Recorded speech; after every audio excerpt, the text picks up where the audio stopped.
Olá, trilheiro! Olá, trilheira! Nós vamos começar a partir dessa aula a estudar a parte de direito processual civil da sua prova.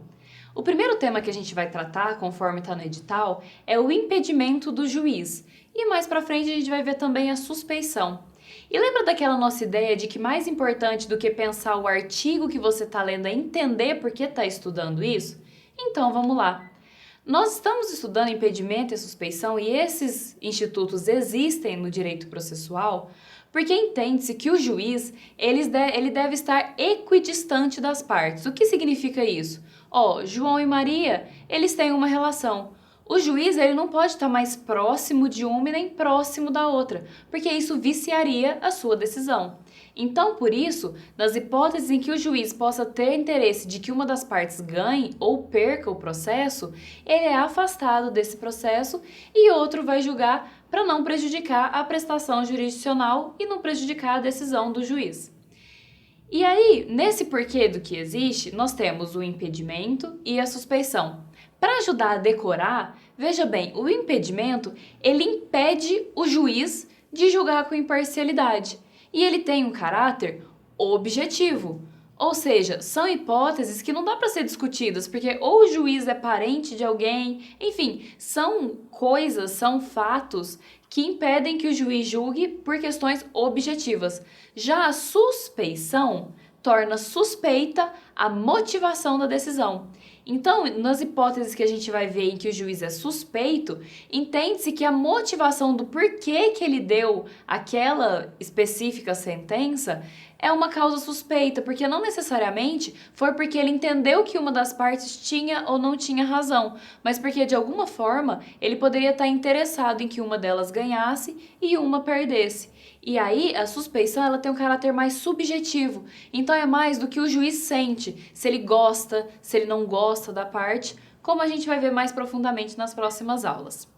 O artigo 144, inciso 1º, traz que há impedimento do juiz sendo-lhe vedado exercer suas funções no processo em que interveio como mandatário da parte, ou seja, foi advogado, recebeu algum tipo de procuração para atuar em nome dela, oficiou como perito, porque às vezes aquele juiz ele poderia trabalhar como perito judicial antes de ter passado no concurso de juiz ou antes de ter sido designado para aquele cargo, especificamente. Se ele funcionou também como membro do Ministério Público ou prestou depoimento como testemunha, o juiz vai ser considerado impedido de julgar de forma imparcial aquele processo. Mandatário, então, é aquele que tem procuração. Se ele foi perito, membro do Ministério Público ou testemunha que tenha intervindo naquele processo nessas condições, ele está impedido de julgar a causa. O inciso 2º do 144 traz que o juiz também será impedido de atuar naqueles processos que ele tenha conhecido, ou seja, que ele tenha dado alguma decisão, que ele leu, que ele recebeu, que ele foi designado para atuar como juiz em outro grau de jurisdição, tendo proferido alguma decisão. Então a gente tem que o sistema judiciário brasileiro, ele atua em camadas. Então a gente tem o juiz de primeira instância, depois se a causa aqui não deu certo, pode haver recurso para a segunda instância ou para uma terceira instância, né? A crítica sobre esse termo, mas enfim, você não precisa se preocupar com isso. O que importa é você pensar, há vários graus de jurisdição e também há passagens de um juiz de uma vara para outra, mesmo estando na primeira instância. E aí, nesse caso, se aquele juiz já conheceu de alguma forma, ele estará impedido de atuar. No inciso 3º, o Código traz que quando nele estiver postulando como defensor público, advogado ou membro do MP, cônjuge, companheiro ou qualquer parente, consanguíneo ou afim, em linha reta ou colateral, até o 3º grau, o juiz será impedido. Calma que a gente vai entender direitinho como funcionam esses graus de parentesco. Então, se o defensor público da parte, o advogado ou o membro do Ministério Público que está atuando lá for casado ou vive em união estável com um juiz ou qualquer seus parentes consanguíneos ou afins, ou seja, consanguíneo de sangue, o que está lá no registro civil, que veio do mesmo membro familiar, da mesma estrutura familiar que você, ou afim, que são aqueles parentes que são estabelecidos por afinidade. Se você se casa com uma pessoa, você se torna parente por afinidade daquela pessoa. Então, ó, vocês não têm o mesmo sangue, mas mesmo assim têm um grau de parentesco. Em linha reta, ou seja, pais, avós, bisavós ou filhos, netos, bisnetos, ou colateral, que a gente vai ver melhor como funciona esse parentesco colateral, até o terceiro grau, inclusive, impede que o juiz julgue de forma imparcial. Então, vamos lá. Como a gente estuda esses graus de parentesco? Primeiro, você encontra o grau 0. A gente colocou aqui você, trilheiro ou trilheira, como o grau 0 de parentesco. E a partir daqui, você conta os graus de parentesco daquelas pessoas da sua família. Então, ó, subiu, primeiro grau. No seu primeiro grau de parentesco estão o seu pai e a sua mãe. Subindo mais um grau, em linha reta, perceba que nós estamos subindo, né? Em linha reta, então é parentesco por linha reta. Sobe-se para o segundo grau de parentesco, que são os avós, a avó e o avô. Se você subir mais uma camada na sua linha familiar, nós vamos chegar ao terceiro grau de parentesco, sua bisavó e seu bisavô. E como são essa questão dos parentes colaterais? Como a gente faz para contar? Vamos lá. A gente fala muito que a gente tem primo de primeiro grau, certo? A gente vai ver que isso está totalmente errado, isso não existe, porque como a gente conta grau de parentesco por camadas, então por pessoas da linha, não existe isso de primo de primeiro grau. Quem é seu parente colateral mais próximo? O parente colateral mais próximo seria sua irmã ou seu irmão.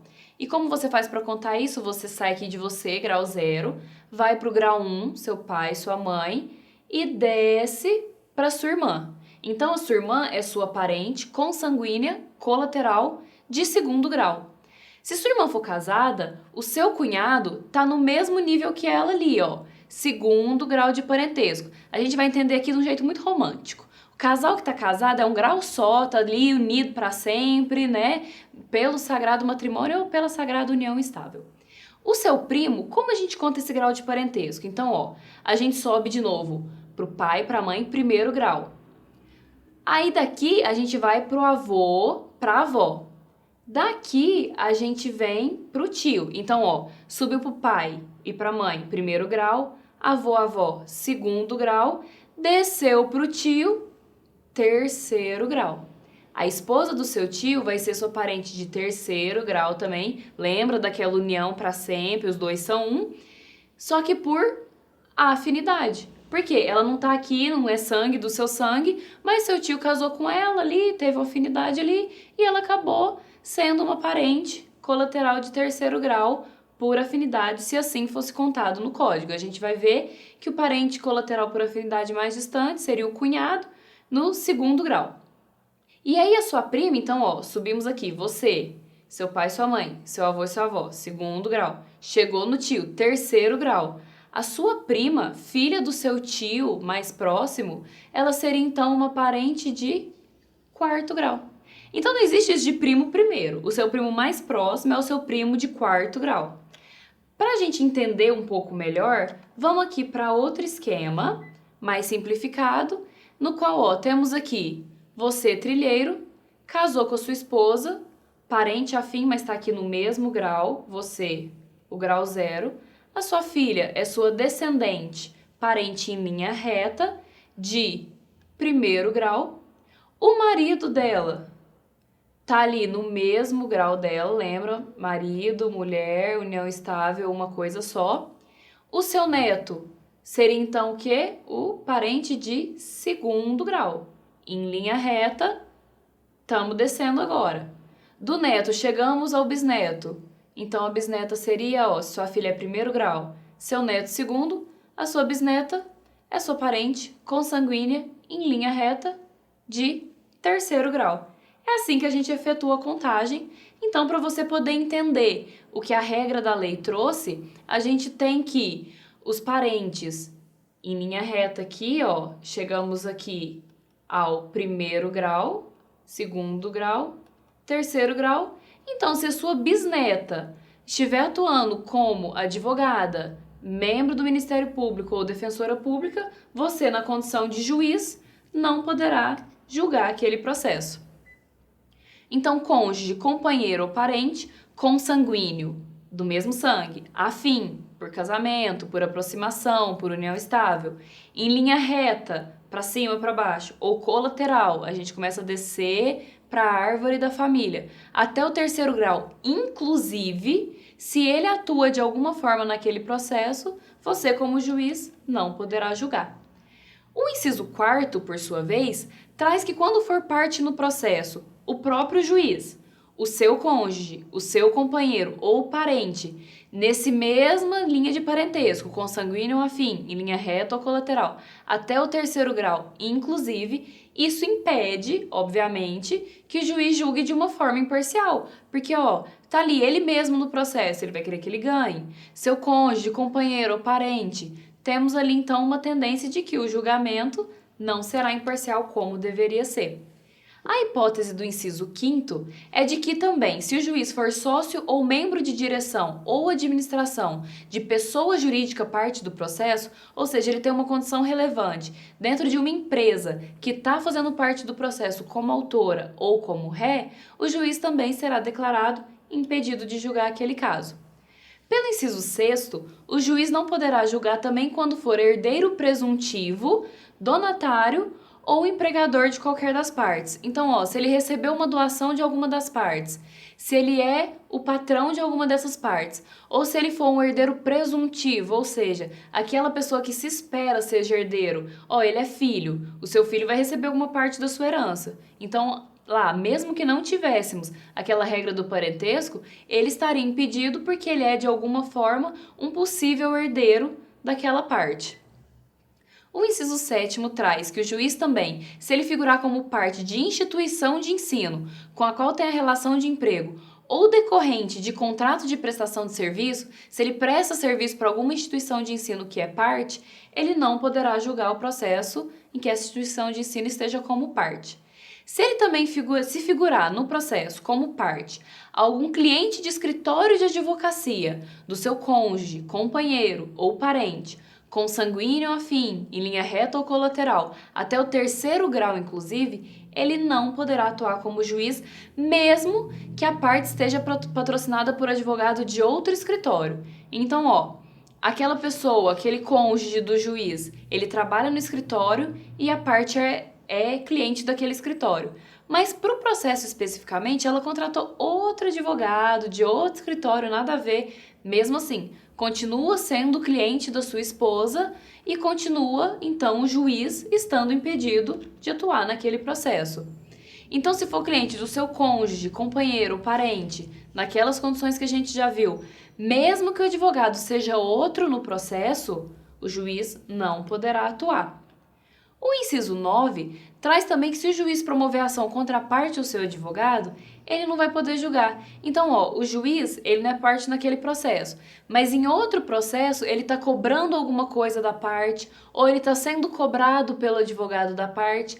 Nesse caso, pode ser que aquele juiz já tenha, alguma aversão àquela parte ou àquele advogado e isso viciaria sua decisão. Então, faz com que o juiz seja impedido também de atuar nesse processo no qual ou alguma das partes ou o advogado de alguma das partes esteja em uma ação disputando alguma coisa com aquele juiz. Na próxima aula a gente continua esse assunto. Muito obrigada!